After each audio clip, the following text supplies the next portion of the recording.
Hi అండి. ఈరోజు నేను మీకు వినిపించబోయే కథ ఇదే కథ ప్రేమలోని పార్ట్ 7 అండి. ఇక కథలోకి వెళ్తే, పెద్దవాళ్ళందరూ కూర్చొని ఆ రోజు రాత్రికి సిద్ధు అనన్యల మొదటి రాత్రి అని డిసైడ్ చేస్తారు. ఈ విషయం అటుగా వెళ్ళిన తేజ విని, అన్నయ్య ఇప్పుడేగా లంచ్ చేశావు, చక్కగా పడుకొని రెస్ట్ తీసుకో, వెళ్ళు, మళ్ళీ లేదంటే నైట్ నిద్ర ఉంటుందో లేదో అంటాడు చిలిపిగా నవ్వుతూ. ఎందుకుండదు అంటాడు సిద్ధు. అదంతేలే అన్నయ్య, నీకే అర్థమవుతుంది తర్వాత అంటూ చిలిపిగా నవ్వుతూ అంటాడు తేజ. సిద్ధుకి తేజ అలా అనగానే కొద్దిగా డౌట్ వస్తుంది. రేయ్, నేను నీ అన్నయ్యన్రా, నాతో అలాగేనా మాట్లాడేది అంటాడు. తప్పేమన్నాను, ఎలాగో నైటు నిద్ర ఉండదు కదా అన్నాను అంతే అంటూ కన్ను కొట్టి పారిపోబోతున్న తేజ చెయ్యి గట్టిగా పట్టుకుంటాడు సిద్ధు. వెంటనే తేజ, వదినా, అన్నయ్య చూడు ఎలా పట్టుకున్నాడో అని తేజ అనగానే సిద్ధు తేజ చేతిని వదిలేస్తాడు.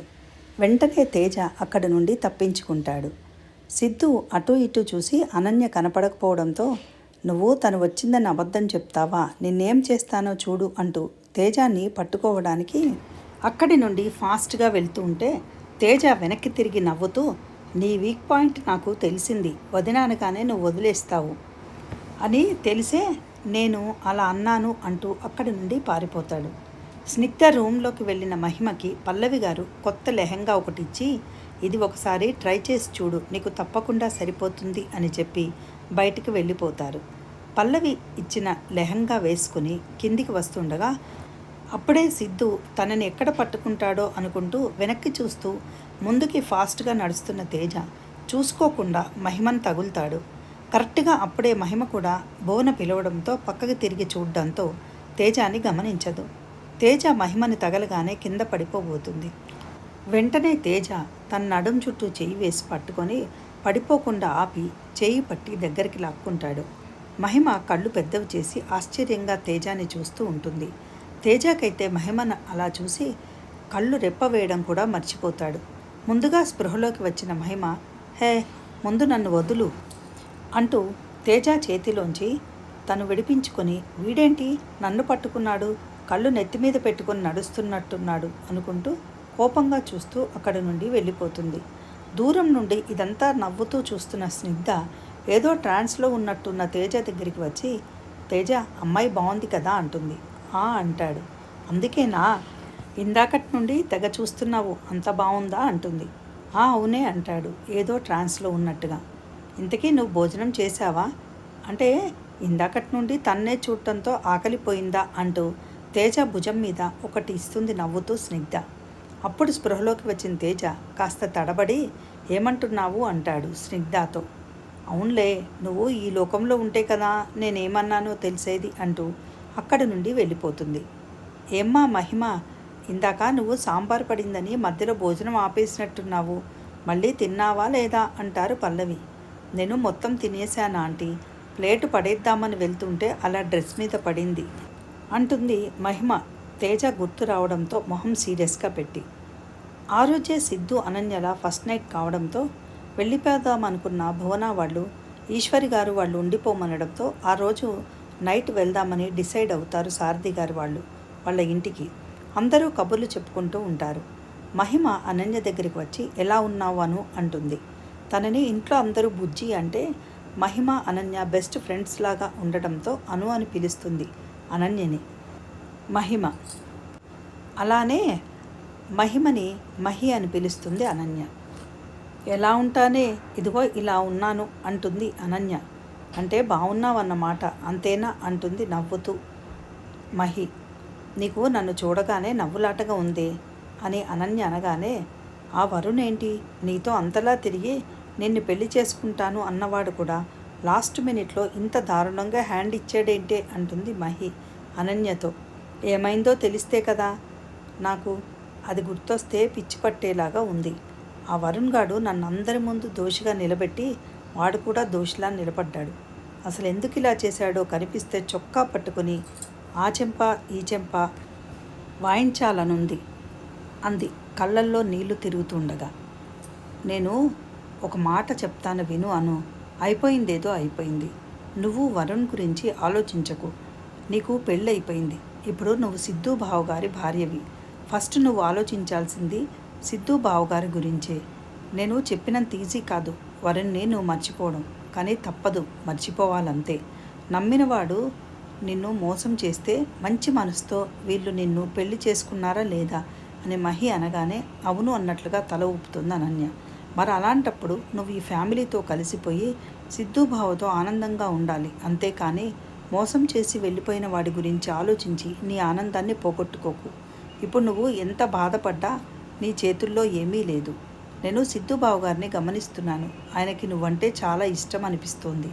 ఒక్కసారి ఆయన కళ్ళల్లోకి చూడు, నీకే అర్థమవుతుంది. నిన్ను అంతగా ప్రేమించేవాడిని వదిలేసి వెళ్ళిపోయిన వాడి గురించి ఆలోచిస్తావేంటి అని అనగానే కోపంగా చూస్తుంది అనన్య మహిమని.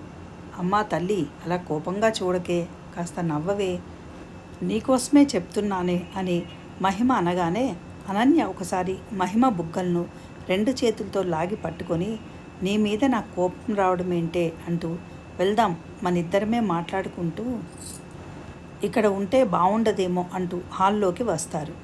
అప్పటిదాకా మహిమని సిద్ధుకి పరిచయం చేయకపోవడంతో ఏంటే అను, బావగారికి నన్ను పరిచయం చేయవా, బావగారు హీరోలాగా ఉండటంతో ఎక్కడ నేను తనని లాక్కుపోతానా అని భయపడుతున్నావా ఏంటి అంటూ నవ్వి అనన్యతో పాటు సిద్ధు దగ్గరికి వెళ్ళి దిస్ ఈజ్ మహిమ అని తనకి తనే పరిచయం చేసుకుంటుంది మహిమ. హాయ్ మహిమ అంటూ నవ్వుతూ మాట్లాడతాడు సిద్ధు. వీళ్ళు ఇలా మాట్లాడుకుంటూ ఉండగానే సారథి గారు బుజ్జమ్మ అని పిలవడంతో ఏంటి నాన్న అంటూ సారథి దగ్గరికి వచ్చి చెప్పండి అంటుంది. బుజ్జి, నీకు ఇక్కడ ఎలా ఉంది అంటారు.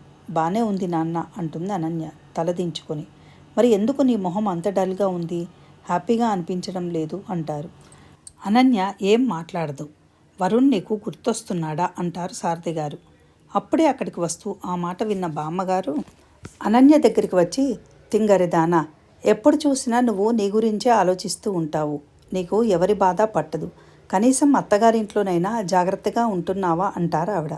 బామ్మగారు అలా అనగానే అనన్య బామ్మతో నీకు ఎప్పుడూ నా మీదే కళ్ళు, ఇక్కడికి వచ్చినా నన్ను ఏదో ఒకటి అనాలనే చూస్తున్నావు, ఇక్కడ నేను చాలా హ్యాపీగా ఉన్నాను, నీలాంటి వాళ్ళు ఎవరు ఇక్కడ లేరులే నన్ను ఏదో ఒకటి అని సాధించడానికి, ఇక్కడ అంతా మంచి వాళ్ళే ఉన్నారు అంటుంది. భువన అప్పుడే అక్కడికి వచ్చి అనన్యతో బుజ్జి, నిన్ను వీళ్ళు ఎలా చూసుకుంటున్నారు అంటారు. వెంటనే బామ్మ వాళ్ళని చూస్తే తెలియట్లే ఎంత మంచివాళ్ళు, వాళ్ళు బాగానే చూసుకుంటారు దీన్ని, ఇదే వేషాలేస్తోంది, వ్రతం అప్పుడు చూసావు కదా, నీకు అర్థం కాలేదా అంటూ ఆవిడ రుసరుస అక్కడ నుండి వెళ్ళిపోగానే నువ్వు కూడా ఏంటి బుజ్జి, బామ్మ ఏదో పెద్దది ఏదో ఒకటి అంటుంది తెలుసు కదా, వదిలేయచ్చు కదా అంటారు సారథి గారు. మీరు కూడా నన్నే అంటున్నారా అంటూ కళ్ళల్లో నీళ్లు తిప్పుకుంటుంది అనన్య. బామ్మ మాటలు వదిలేసాయి, నిన్ను వీళ్ళు ఎలా చూసుకుంటున్నారు ఇక్కడ, మీ ఆయన సడన్గా పెళ్లి చేసుకున్నాడు కదా, నిన్ను ఏమన్నా ఇబ్బంది పెడుతున్నాడా అంటారు ఆవిడ. పిన్ని, నిజం చెప్పాలంటే అందరూ నన్ను చాలా బాగా చూసుకుంటున్నారు, ఎంతో ప్రేమగా కూడా చూస్తున్నారు, కానీ నాకే ఎందుకో గిల్టీగా ఉంది అంటుంది. అనన్య అలా అనగానే వెంటనే భువన అనన్య మొహం 2 చేతుల్లో పట్టుకొని తన కళ్ళలోకి చూస్తూ అను, వీళ్ళు ఇంత స్థితిమంతులో తెలుస్తోంది కదా, అయినా వాళ్ళు వాళ్ళ స్టేటస్ని పక్కన పెట్టి మన ఇంటి పరువు మర్యాద కాపాడడంతో వాళ్ళ వ్యక్తిత్వం అర్థమవుతోంది. నీ జీవితం బాగుండాలనే కదా మేమందరం ఆలోచించి చెప్పేది, నువ్వు ఈ ఇంట్లో వాళ్ళందరి మన్ననలు పొంది వాళ్ళు నిన్ను చేసుకున్నందుకు వాళ్ళ నమ్మకాన్ని నువ్వు నిలబెట్టాలి బుజ్జి, అర్థమైందా అంటూ అనన్య తల మీద చేయి వేసి నిమురుతూ అంటారు. తర్వాత బామ్మగారు ఈశ్వరి దగ్గరికి వచ్చి మీ రుణం మేము ఈ జన్మలో తీర్చుకోలేమమ్మా, చిన్నదానివైనా నీకు చేతులెత్తి దండం పెట్టాలి, మా బుజ్జి తెలియక ఏదన్నా పొరపాటు చేస్తే క్షమించండి అంటారు. మీరు పెద్దవారు, అలా మాట్లాడకండి, నాకు అనన్య ఒకటి స్నిగ్ధ ఒకటి కాదు, మీరు నిశ్చింతగా ఉండండి అంటారు ఈశ్వర్. ఆ రోజు రాత్రి సిద్ధు అనన్యలకి ఫస్ట్ నైట్ అనటంతో సారథి గారు వాళ్ళు ఈవినింగ్ వెళ్దామనుకున్న వాళ్ళు కూడా రాత్రి వెళ్ళాలని డిసైడ్ అవుతారు. మహిమ అనన్యతో బావగారు హీరోలాగా ఉన్నారు, నువ్వు చాలా లక్కీ, నువ్వు ఆయన్ని చూస్తూ కూడా దూరంగా ఎలా ఉన్నావే అంటుంది కొంటెగా చూస్తూ. నా బాధ నీకెలా తెలుస్తుంది, అసలే ఇక్కడ చస్తూ ఉంటే అంటుంది భారంగా నిట్టూరుస్తూ అనన్య.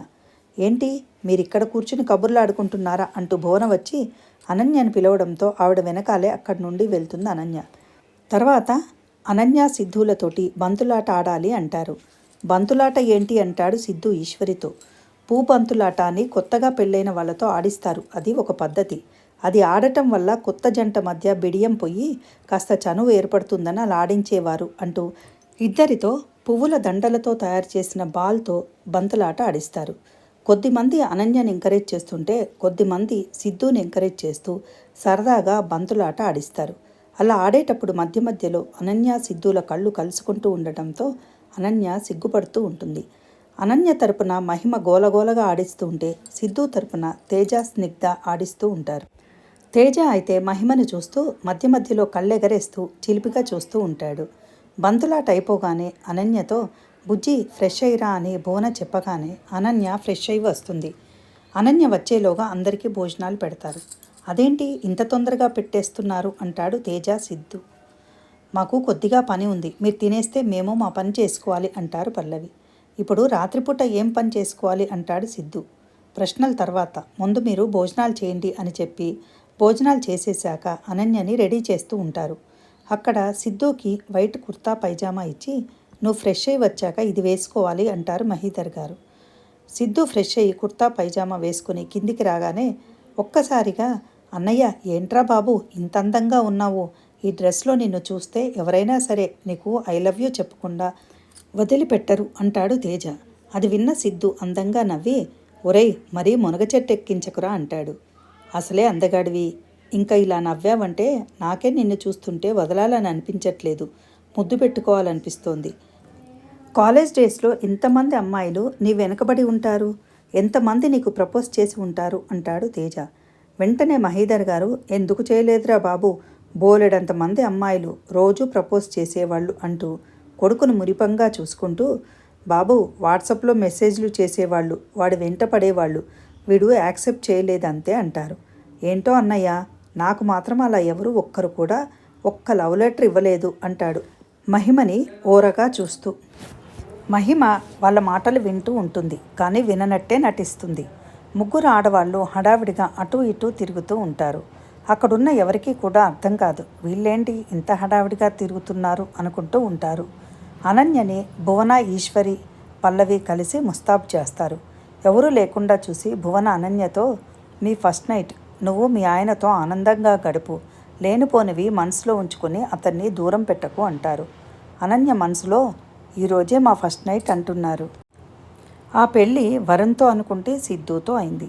ఇప్పుడు ఫస్ట్ నైట్ అంటే కంగారుగా అనిపిస్తోంది. ఏం చేయాలి, కొంతకాలం ఈ కార్యక్రమం ఆపితే బాగుండు అనుకుంటూ ఉండగానే ముందు సిద్ధుని వాళ్ళ రూమ్లోకి పంపిస్తారు. ఆ రూమ్ చూడగానే సిద్ధు ఆశ్చర్యంగా చూస్తూ ఉంటాడు. రూమ్ అంతా ఫ్లవర్స్తో డెకరేట్ చేసి బెడ్ అంతా మల్లెపూలతోటి అలంకరించి మధ్యలో గులాబీ రెక్కలతోటి హార్ట్ సింబల్ వేసి ఎంతో అందంగా ఉంటుంది. ఓహో ఇదా సంగతి, నేను ఫ్రెష్ అయి వచ్చిన దగ్గర నుండి నన్ను ఈ రూమ్లోకి రానివ్వకుండా అమ్మ పిన్ని వాళ్ళు హడావిడిగా చేసిన పని. పాపం వాళ్ళు అంత కష్టపడి డెకరేట్ చేసి యూజ్ ఏముంది, వాళ్ళ శ్రమ వృధాయేగా, అనన్యకి ఇదంతా ఇష్టం లేదు కదా అనుకుంటూ భారంగా నిట్టూరుస్తాడు. తర్వాత అనన్యకి గ్లాస్లో పాలిచ్చి రూమ్లోకి పంపిస్తారు. లేడీస్ అనన్య రూమ్లోకి వెళ్ళిపోగానే కాసేపు ఉండి భువన వాళ్ళందరూ కూడా వాళ్ళ ఇంటికి వెళ్ళిపోతారు. రూమ్లోకి పాల గ్లాస్తో వచ్చిన అనన్యకి టెన్షన్తో చెమటలు పడుతూ ఉండగా సిద్ధు అనన్య దగ్గరికి వస్తాడు. అనన్య భయంతో బిగుసుకుపోయి నించుని ఉంటుంది. సిద్ధు అనన్య అని పిలవగానే కళ్ళెత్తి భయపడుతూ చూస్తుంది.